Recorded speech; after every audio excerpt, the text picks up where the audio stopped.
I'm Miwa Messer. I'm the producer and host of Poured Over. And if you did not somehow read A Burning in 2020, please go pick it up now because Megha Majumdar's new novel, A Guardian and a Thief, is out now and it is extraordinary. And I said this about A Burning in 2020 as well.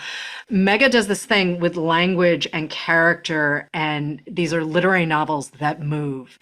And I've heard enough readers say, well, literary is not quite my thing because nothing ever happens. And I'm like, well, let me introduce you to Megha Majumdar because she's doing a thing that not everyone can do. And they're also really short. These are like 200 and something pages, so you could actually read both in a weekend. You don't have to. It's not like you have to read A Burning to understand what's happening in A Guardian and a Thief. You will see similarities, certainly. Did I mention the language? Did I mention how beautifully written these books are? I, Megha, I can't believe we finally get to have this conversation. I've been so looking forward to this. I'm so excited, Miwa. Thank you so much for making the time. Oh, for you? Are you kidding? But I want to start with the new book, A Guardian and a Thief. It is, you're writing about poverty, you're writing about climate, you're writing about politics again. You're writing about climate change in a way that is really subtle and yet inescapable. And I don't know, I want to start with where this book began. I knew you'd been working on something. I didn't know it was this. And I have to say, like, I read it in a single sitting. I read it twice now. And I could not stop reading, even when I knew stuff was possibly going in a direction that was going to, you know, hurt my heart. I just couldn't stop reading. So where did all of this start for you? That means so much from you, Miwa. Thank you. Thank you for your care and your energy and everything you brought to the book. Um, for me, the book began, it's very interesting that you mentioned the subtlety of the climate change Mhm. writing in the book because um, I was thinking about how to be in that world. I grew up in Kolkata, India, Yep. which is one of the cities in the world which is most vulnerable to climate change. Mhm. There was a really frightening report a few years ago, a UN IPCC report talking about how much Kolkata has gotten hotter over the past 50 years. Over the next 50 years, it's going to endure more storms. Parts of it might be underwater. So I was reading all of this really scary predictions, and I was thinking about what that city will look like. Right. And that's how I entered the world. And I was so interested in the lived experience of climate change. You know, when you Hmm. go out and it's so hot that your shoes stick to the Hmm. melting tar of the road. Yep. You might need garments that help you cool down if Hmm. the air is too hot. So things like that really got me thinking about, well, what will it be like to live through that? Right. And while I was doing a lot of climate change reading, I was faced with repeated declarations of hope. Hmm. And I started thinking about, well, what happens when something like hope and love, which we tend to imagine as morally pure, Hmm. unassailable, what happens when those gain expressions which are vicious? What happens when our hope and love come up against our moral selves? Is Hmm. that Hmm. still a hope and love we can be proud of? So Right. that's the kind of thicket of thoughts which led me to this book. Just a little bit of light reading, light thinking, I mean, one of the things that I do though love about A Guardian and a Thief is this idea of who is what's right, who's right, I mean, we're living in a moment, right, regardless of where we are, where it seems like a lot of folks are putting themselves ahead of a greater good. And I'm just using a greater good in a general sort of way. But the idea that humans can make decisions that make sense in a moment, make sense to them in a context, but at the same time, you know, context, I could argue context is everything. I mean, right now, you and I live in New York, and New York is now technically subtropical. I mean, Taipei is subtropical, Kolkata is subtropical, and now New York City is subtropical. I mean, we've seen some crazy rain this spring. We have seen weird heat waves in ways that we have not. And I grew up on the East Coast, and like you would get some crazy heat waves every few years, and you'd be like, oh, this is the worst thing ever. And, wish your parents would deal with air conditioning. But when you live in New England, they don't. So you learn. But, at the same time, the world is obviously changing around us.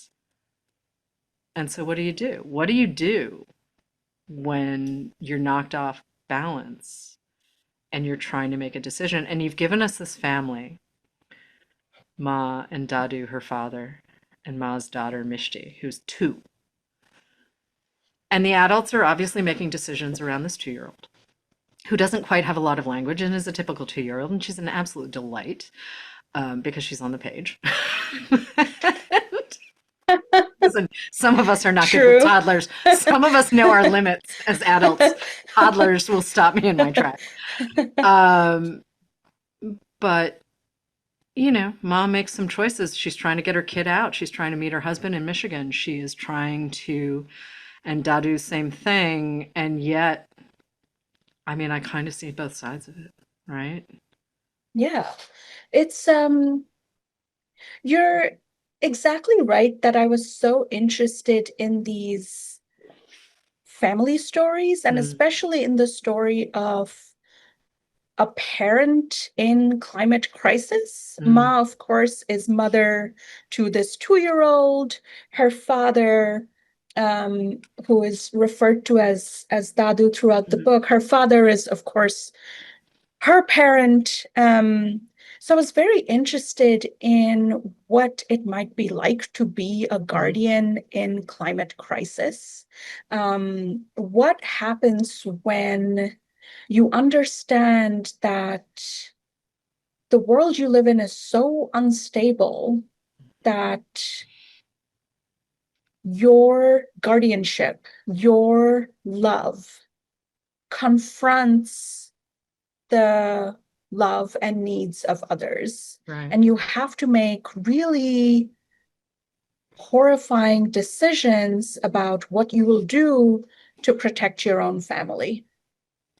Go ahead. Sorry. 7 days. This new novel takes place over the span of 7 days. Burning obviously stretches out over months. But 7 days. And I liked the device, but I never felt like you had put me in a pressure cooker just to tell me a story a certain kind of way. It just, everything feels very natural and inevitable. And we get a view of the city, and we get a view of sort of this family's world, right? But 7 days. And I never felt, like I said, I never felt like I was being handed a thing where it's like, well, of course. I want to talk about structuring this book, though, because you've got the family sort of at the center. There's a young man who sort of enters their orbit called Babu. But 7 days feels really deliberate without being deliberate. I love that you are thinking about it and you noticed it. Do you want to hear about my failures on the way to getting there, Miwa? Yes, please. Of course. I mean, of course I do, because I don't actually believe you've ever failed on the page, but I know, listen, I know, it's part of the process, but of course I want to hear the backstory. I struggled so much. I remember struggling with the draft where I was trying to make a 10-day structure work. I remember struggling with drafts where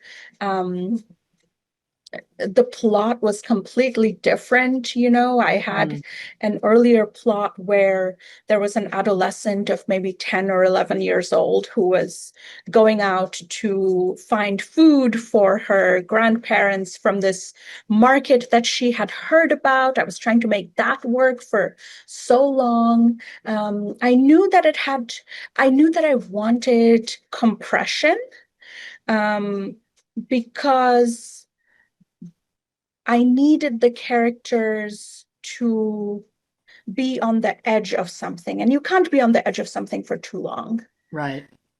So I was very interested in that borderland of they are about to escape. Will they escape? What will happen? What does that feeling of looking forward to Hmm. escape look like?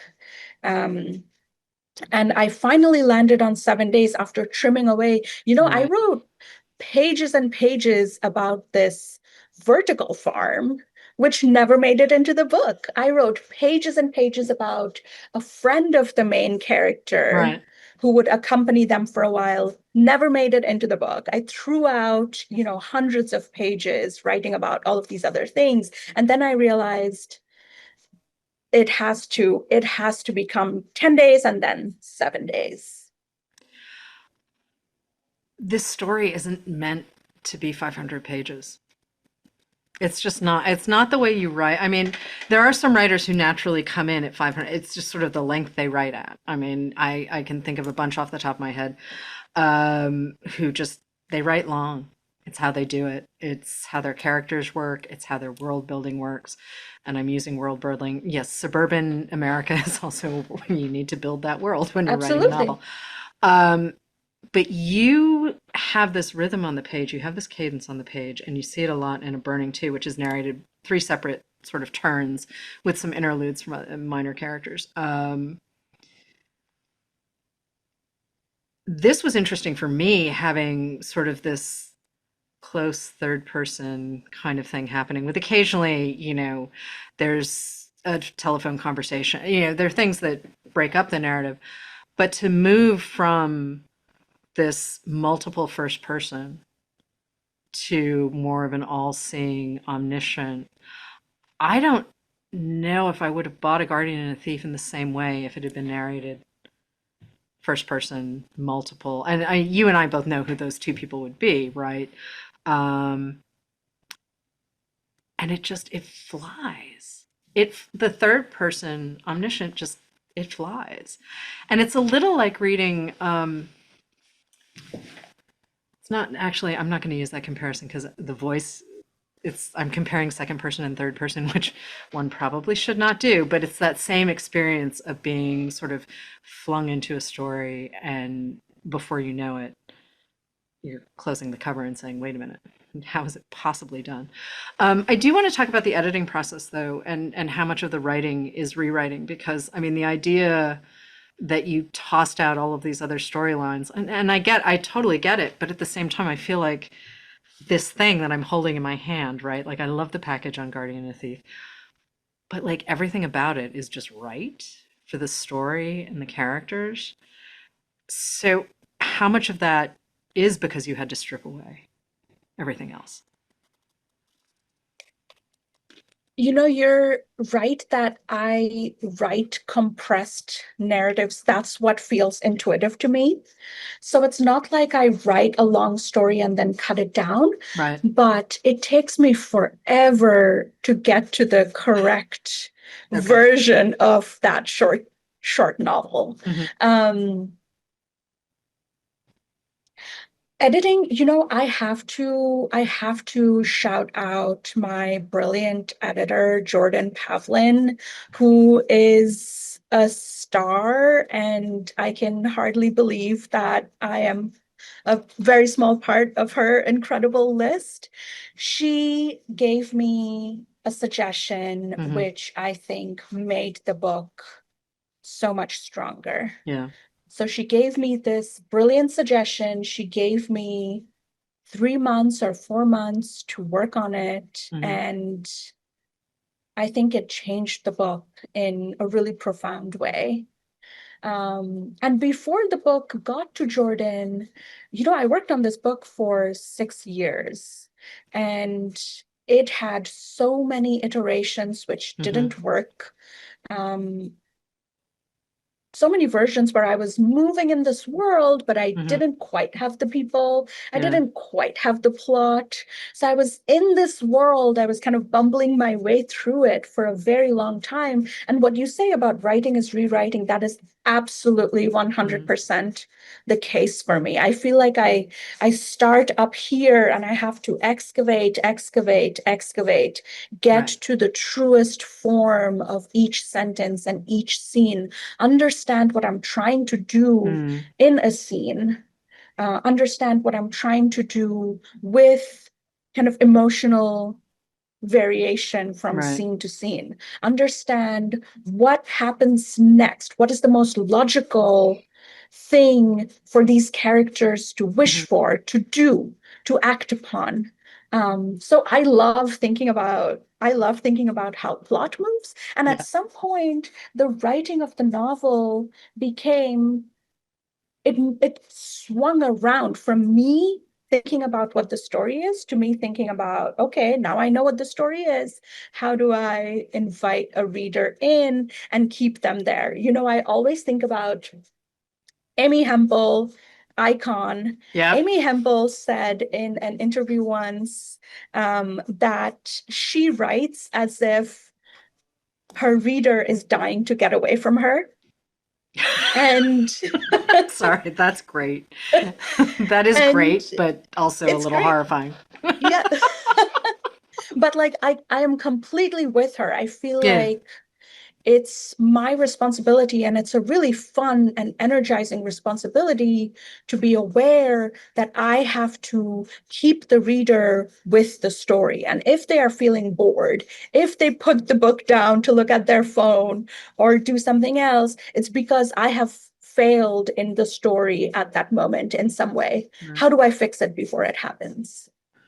One of the things that I think keeps a burning and a guardian and a thief sort of close to each other is you're always playing with the idea of what's escape and what's freedom, right? Your characters, they really, really want freedom. They kind of like to escape, but they conflate the two quite a lot. Mhm. And I think the rest of us know that the two are not the same by any stretch of the imagination. So watching them wrestle, there's a moment where Dadu is thinking, well, do I really need to, like, I want my daughter to have what she wants, and I really want my grandchild to have what she wants. But do I really want to start over? I'm not going to know the language. No one's going to know me. I have no history in Michigan, and I can see this sort of math going through his head, right? Like, I mean, it's also not a piece of the immigrant story that often gets slipped into novels or films because, of course, you're supposed to be looking to the future. But Dadu's kind of like, well, I've lived more than I'm going to keep.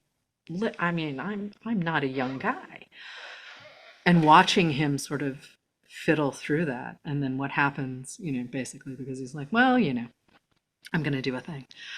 Um, it's delightful That's watching such a him figure out, right? Mhm. Bumba, same thing. Like he is in service to his family. It's just he hasn't really thought everything all the way. He's young. He's got a complicated situation. He is trying to do his best in so many ways, and oh man, the system is not going to work in his favor ever. Yeah. That's such a beautiful thing that you say about escape and freedom. And I Hmm. don't know that I've really articulated it to myself in that way. But you're so right. And it makes me think about the wound that migration is. Hmm.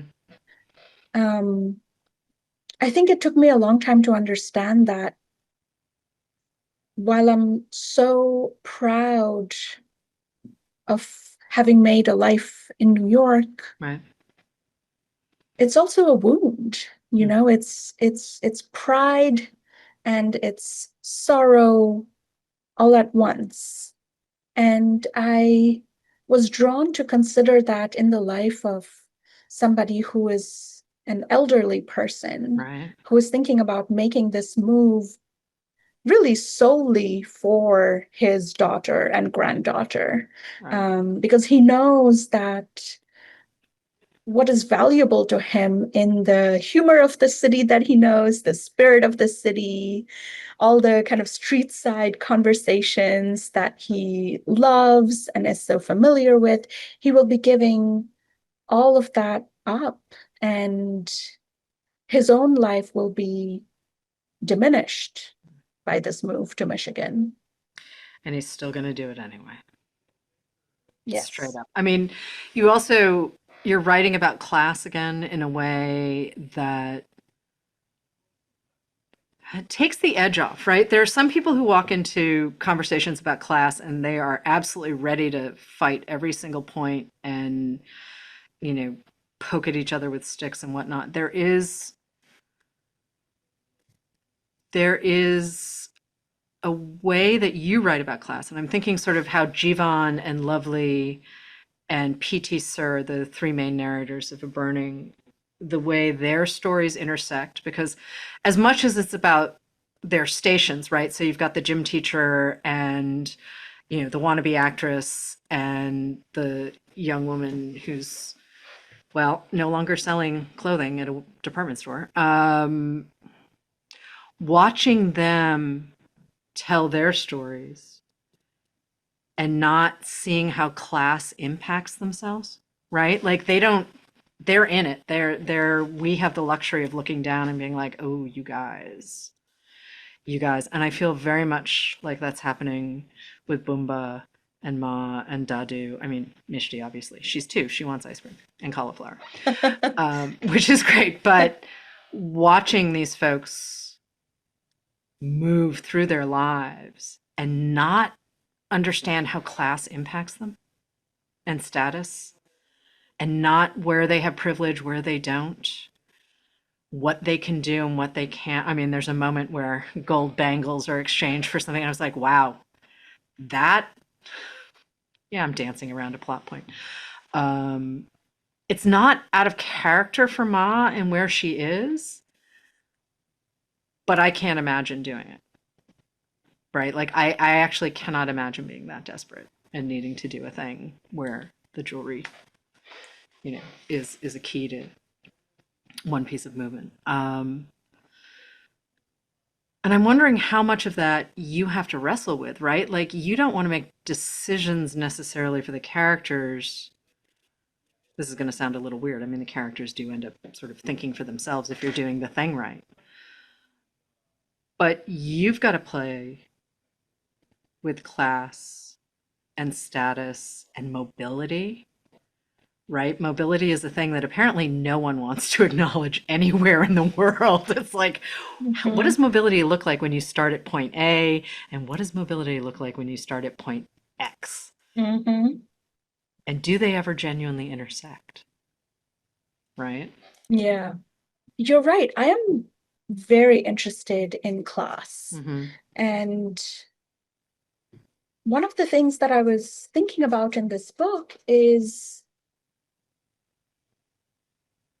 when you put these two families on this collision course, they have Right. completely different sets of resources. They have completely different ideas of Mm-hmm. what a solution looks like, of what escape looks like, of Mm-hmm. what a good and secure future looks like. Mm-hmm.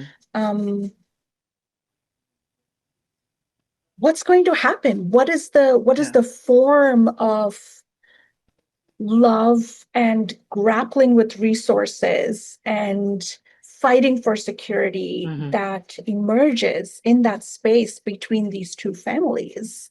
Um, and there are moments in the book where others in the city point out to this middle class family who are at the center of the book. Right. Others point out, well, you think a scarcity is only a scarcity if it affects your meal, Right. you know? Right. You think a crisis is a crisis if the water goes up your steps to your house. Right. And I wanted these characters to hear that. Trying to figure out how to There's a point that I would like to be able to make, and I'm slightly worried that I might give something up, which I'm part of it is I get lost. I mean, I've spent time in Delhi and I've spent time in Lucknow, but like, I mean, 10 days, wedding, that kind of thing. But all of this terrain feels wildly familiar to me. And it's because it's grounded in character. And, we've all been stuck on a bus trying to get to the airport, right? I mean, the universality of these stories. And I'm referring to both A Burning and A Guardian and a Thief because again, and yes, A Burning came out in 2020, in June of 20. But both of them feel so familiar. And like watching PT Sir, the gym teacher, suddenly have a career in politics, and it's like, oh, okay, I get this.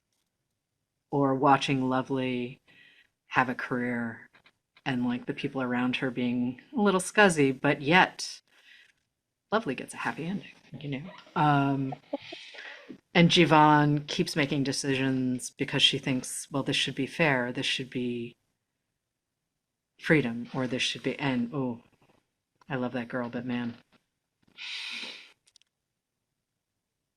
Thinking about though how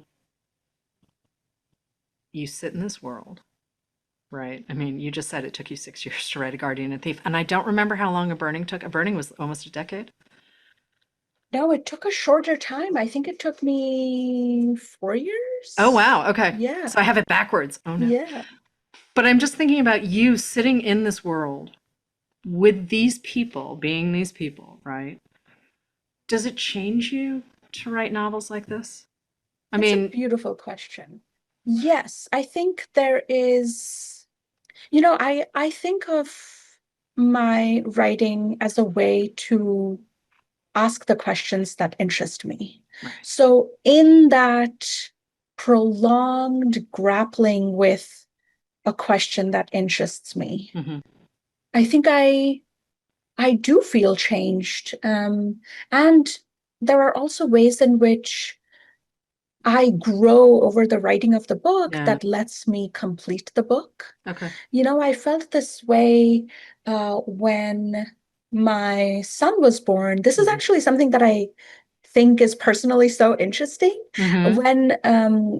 I started writing this book in 2019, and I was really struggling with it. I was trying to write this adolescent main character who was unable to hold the complexity that I wanted the book to have. So I was really, really failing over and over in various drafts. And then I had my son in 2021, and I became much more interested in the question of, well, who is this adolescent's mother? Yeah. And I swung around to the perspective of the Guardian characters. And it parenthood obviously slowed me down in many ways, but it also helped me ask with the kind of intricacy and complexity that invigorated me the questions that I wanted to ask in this book. Mm-hmm. It helped me find the plot. So I grew through writing the book. The book grew through my becoming a parent. Mm-hmm. Mm-hmm. All of that was happening at once, I think. Right. Haven't you always been sort of taking notes? I mean, you worked as an editor for years. You're teaching now. I mean, it seems like the nature of the thing itself means you're always taking notes. And I just see so much of our present day reflected back in both novels. And again, like you and I are taping, from the East Coast of the United States. Like we're not in India. And that is always fascinating to me. I love finding sort of the details of my own life somewhere that is wildly unexpected. Um, I mean, I like cauliflower. Mishti might like cauliflower more than I do. And I'm making a joke about it only because there's so much terrain that you cover. And yeah, I don't want to spoil it, but also I think there's a way to look at a moment in time and a moment in history and just be like, oh, there are some patterns here that I recognize. There are Very some much so. things, Very right? Like, much so. I mean, I'll try and share something which is spoiler free, yes, but I okay, think please, thank you. is circling Mm-hmm. what you are interested Mm-hmm. in. Um, One thing that I wanted to write about in this book Mm-hmm. is food scarcity, Yeah. which I felt was perhaps being discussed less in at least the climate change reading Yeah. that I was doing. Mm-hmm. There was much more writing that I was coming across about flooding and water, much Mm-hmm. less about food. Yep. Um, and a few months ago, here in the US, Yep. with the egg scarcity, remember that? I do. I do. um, we got a taste of it. Mm-hmm. So this kind of thing is not that far away. It's not that speculative. It's going to come for all of us. Right. And I was interested in thinking very specifically about a story that grows from the Kolkata that I know. Yeah. I'm Yeah. thinking Yeah. about, well, the childhood markets that I used to go to, where you have Mm-hmm. these vendors with fish and fruit and vegetables and so lively and they have heaps of everything. Well, what does it look like if you show up and it's pretty empty and all Right. that's on offer is seaweed? Right. Right. What does that do to your understanding of what the city is, the city's food culture? What does that do to the meaning of sitting down for a meal with your family? So there are so many intensely personal and emotional ways to enter what we think about as climate change and climate Mm-hmm. crisis. And I was interested in opening a few of those doors. Yeah. Yeah. I mean, essentially all of your characters, right, are telling themselves stories. Everyone's telling themselves a story. And the question is, where do we as the reader, obviously we all bring our own experience to whatever book we're reading, but the idea that I could understand the choices that people were, and I might not have made the same choices. Then again, luckily I have never been in a position where I've had to make a choice that felt super funky. But the idea that Bumba makes sense and the decisions that Bumba makes make sense, and Ma and like they all, I buy into all of it even when the stories contradict each other, right? Mhm. That's one of the things which I find takes so much energy as a writer Mm-hmm. is I can't only be in my brain. Mm-hmm. I have to occupy the minds of these other characters and I have to know what they know. I Mm-hmm. have to do what is logical for them. I love thinking about story, and one of the most Mm-hmm. helpful things that I read somewhere about story is that every character must have their own agenda. Yeah. They are not serving the author's vision. They Mm-hmm. are not serving each other's lives. Yeah. Everybody has their own ambition, their own needs. And in every scene, every chapter, they must be moving in ways that further their own agenda. And I found that so helpful for disentangling. Yeah. Sometimes the novel becomes overwhelming and you think, Right. well, is my one brain able to hold all of this? And then you have to separate out all the threads and think about, well, what does this character want in this moment? And what is the most logical thing for him to do such that he moves himself closer to that goal? Well, moves him or herself closer. um, it's, I don't want to say heartbreaking because that sounds almost too cliche, but you know, reading A Guardian and a Thief, I sort of knew that maybe it wasn't going to be the easiest ending. And yet I was so at peace by the end of the book. I mean, you sort of kept me bouncing up and down as I'm reading it. And I was like, okay, Megha, I'm going to follow. I will follow. I will totally follow. And, the sentences are gorgeous and the narrative pacing is exactly what I need and everything else. And then I get to the end and I'm like, oh, yeah, yeah, actually, things are okay, even though they're not exactly what I would have expected. Um, and I cannot wait for this book to be out in the world. I'm just going to try and dance around. I mean, I had a different response to the ending of A Burning, where I was like, of course, this makes perfect sense. This could not have ended any other way. And I was just kind of like, yeah, I would read another book about this particular person. So I'm just putting in a request. If you have time, if you have time and interest, I would read more about this particular person because I suspect this person is up to no good. But whatever. I still think about it. And granted, I did just recently reread A Burning, but it is a narrative that has stuck with me because of the interaction of the characters and the way you get to talk about big political ideas, nativism and, you know, what does nationalism look like? There's so many things that I was like, oh, right. This was written a while ago, and yet at the same time feels like maybe it was written last week, which is always a little trippy, especially when you're reading current fiction and you're like, oh, right, hi, there's a cell phone. I'm just going to get yanked right. Or, some brand name, and you're like, do they still exist? So it's like you get yanked out of the story a little bit. And there's a timelessness to the way you write.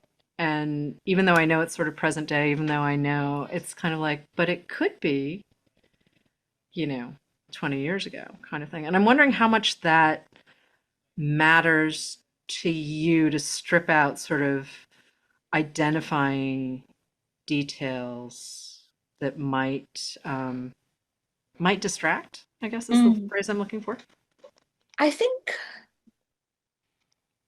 so. I'm putting pressure on every sentence and every word to yield meaning, Yeah, right?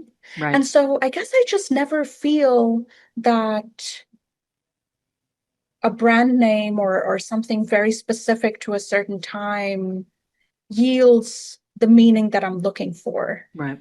So I don't think I really have much reason to put them in.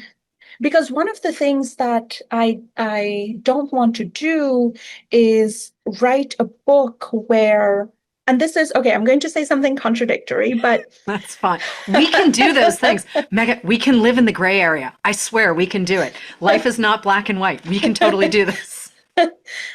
So one of the things that I don't want to do is write a sentence where the reader is expected to bring a certain understanding of cultural codes to the book. Yeah. It doesn't appeal to me. It doesn't feel energizing to me. And I don't want to put that work on the reader while acknowledging at the same time that I feel like any book is kind of half a book until it is read. Yeah. Do you know what I mean? No, I totally Very do. 'Cause- contradictory. No, it's actually not, because what I'm thinking of is reading a book as the ultimate act of othering yourself. Right? Especially if you read something like, oh, I don't know, genre fiction, and suddenly you're on a spaceship or you're on the back of a dragon, or it's a murder mystery and you're standing over a dead body, which I hope to never do in real life. Thank you very much. Things like that. Or even being placed into a novel about climate change, or, I I think there's something to be said for inserting yourself into a world. And again, we all bring whatever our experience is to whatever we read, right? Like, I'm always fascinated by people's responses. But I was chatting with someone I know, and they had a very different response to a book that I've really loved. called The South by Tash Aw, and the language is exquisite and Oh, like, it's just on the oh, it's Booker oh, list, right? it is on the long list, and I am I'm excited trying. to read it. Oh, You loved it? you of all people, the language is so great. And this Okay. person was just like, well, maybe I shouldn't have started here. And I was like, oh, I'm so sorry to hear that because this is not I flew through it and it's just, I mean, his sentences are, but same thing. I love the characters. I love what he's doing with the characters. I love how we're Mm. talking about class and place and belonging and other, and yet I don't really think about being in Malaysia, which is where the story is taking place. I'm thinking, oh yeah, this all looks a little familiar, right? Hmm. In the best possible way. And I love that. But again, like you have to step into something to be like, oh, right. Now, where do I fit? So, what you just said makes perfect sense to me. And also, the South is amazing. It is so good. I And I'm going need to to read it. quietly sit in the corner because there are a lot of good books on that Booker list this year. And I'm like, oh, I'm trying not to have favorites. Do you have any favorite? Do you? Well, I mean, Katie Kitamura's Audition is spectacular. Also, another one where it's just I like, need to read Audition. yeah, I've been meaning to read Audition since it published. it, well, especially she does that thing in the middle of the book where you're like, wow, just huge wow. But also, talking about the stories we tell ourselves and also how she plays with motherhood in a way that, she hasn't played with before. And it's really deeply satisfying, but also very short. Very, I very, know. very short. And so, if you can sneak it in a bag, I'm just going to stare at you for a second. The Tash Aw is also very short. Very short. I mean, listen, I love a big fat novel too, but sometimes I just want the thing that, yeah, sometimes I just want really short and sharp and kind of wow. That's really, and wow is kind of all I'm looking for when I'm reading, and wow is what I get from you. Can we talk about influences for 2 seconds, though? You've talked about Amy Hemphill, who I Yes. also love. But you do pull from a bunch of different places. I mean, you and I have had this conversation sort of offline before, but I want to bring it in here because I think it's fun. I, you know, I love plot. So I would Hmm. say my influences are all over from movies to plays I watch, Yep. which move really well. Um, I love reading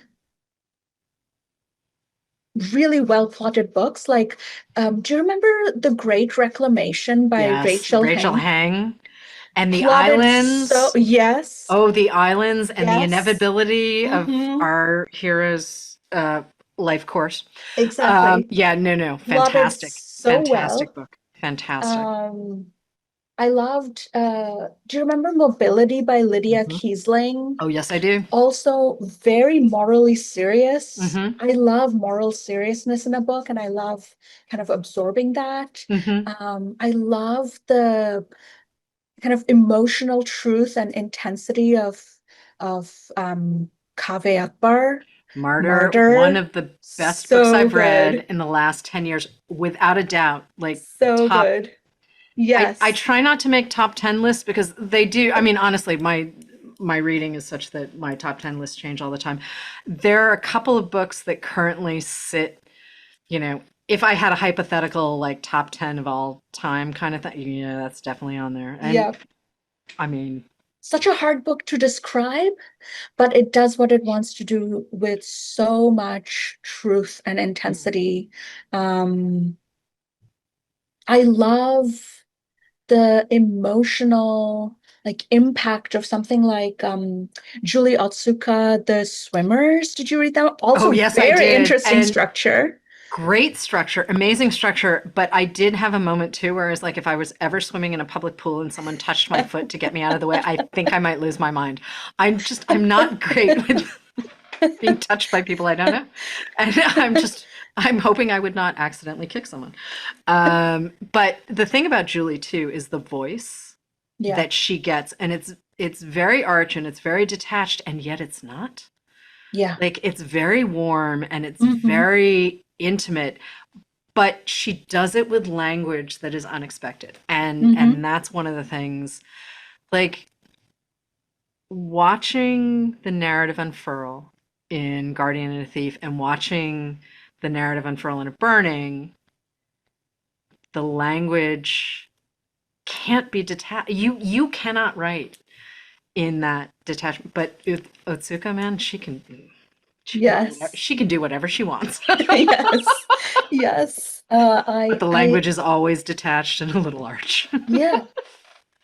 So I love borrowing from all of this. And I don't know, this might surprise you, but I haven't read, I'm going to say this with the caveat that I haven't read too many Yep. thrillers, but I have read a little bit of Tana French Yep. and Ruth Ware, Yep. and I thought those were fantastic. And they just kind of grab you and move you along, and they give me that feeling that I had when I was a kid and I read Mhm. Sherlock Holmes and Nancy Drew, and you're like, I must know what's going to Right, happen. right. That like pure falling in love with a story. Okay, I feel that way when I'm reading you, but that's also how I felt reading Le Carré when I was a teenager, right? Like Yeah. I was like, who is this guy? What is this Tinker Tailor Soldier Squad? What is happening? Um, yeah, no, everyone has to like I like having a wide variety of stuff to pull from. So I'm not at all Yeah. surprised that thrillers fit into sort of your world. Um, listen, I mean, everyone knows I have the movie taste of an adolescent, let's put it that way. Have you seen the new I Jurassic have not. World? No, I have It's not so yet. much fun. Okay. See, right there. But that's only because we're doing so many episodes of the show every week that I'm like, okay, there's a little bit of reading that has to happen, or rereading in my case. But I mean, again, for me, books are context, right? Like, Yeah. books are a way to understand a point of view that I may not share, or may be swayed to, or I mean, I just think they're a pretty cool invention. I just really love them. I agree, Miwa. I'm Books going to are walk her. good. Yeah, they really are. I mean, although I'll say, if you're reading something and it's not working for you, you don't have to finish it. Just put it True. down, walk away, give it to someone. Like, True. I see people struggling with the idea of having to finish something they don't love. And I'm like, no, it's okay. It's Yeah. just not for you. Someone out in the world will love that book. It doesn't have to be you. Yeah. And, there are times where I finish things because it's essentially homework, and that's fine, and I get it. And it falls out of my head as soon as it can fall out of my head. And then there's stuff that I walk around with that, you don't stop thinking about, like John Le Carré. I was very young when I started reading Le Carré, which I was reading simultaneously with V.C. Andrews. So, like, talk about high-low. It's like, okay. Never read V.C. You don't Andrews. need to. I promise you, it is a, we were raised by wolves. We were just like my peers and I were raised by wolves. No, but that freedom, Yeah, yeah. It right? is. That It is. freedom, it defines your taste later on. Even when it's something like you don't want to go back. That Yeah. is part of it. Yeah. But at the same time, YA also was not really a thing when Right. I was coming up as a reader. So you kind of went straight from Little House on the Prairie or Encyclopedia Brown to, hey, what's that? Exactly. And, it really depended. Exactly. There was a lot of James Michener in our house. My Did you parents. read did Huh? you ever read Roald Dahl's stories for grown-ups? I did. I go back and forth on. There's some stuff with him where I'm like, oh, So wow. twisty. Oh, wow. My Uncle Oswald, too, which I probably should not. That's that. I don't even know if that's still in print, but it's like, this Proust guy. I was way too young to be reading that. Oh I my may have God. come right off of, James and the Giant Peach or something, and suddenly it's like, oh, wait, what? This is the same guy? I don't understand. Yeah. But to be able to sort of live in a world, right? Like, you had to create this thing. And I had to say, yeah, please give me more sentences. I mean, that's really all I had to do was let you lead me through this story and let your characters lead me through this story. Can I ask if the next thing is maybe percolating a little bit? It definitely Okay. is. It's a novel, which is very different. Excellent. Yes. Okay. I can be patient. I'll just sit in the corner over here. Okay. You know what? I think we are going to end there because honestly, you and I could keep going for another day and a half. And I'm not sure that might be its own season of the show, to be honest. So, Megha, I'm going to say thank you so much for joining us on Poured Over. A Guardian and a Thief is out now. And seriously, if you haven't read A Burning, please just go do that. It's in paperback. Thank you so much, Miwa. This was so energizing and so much fun talking to you. Thank you.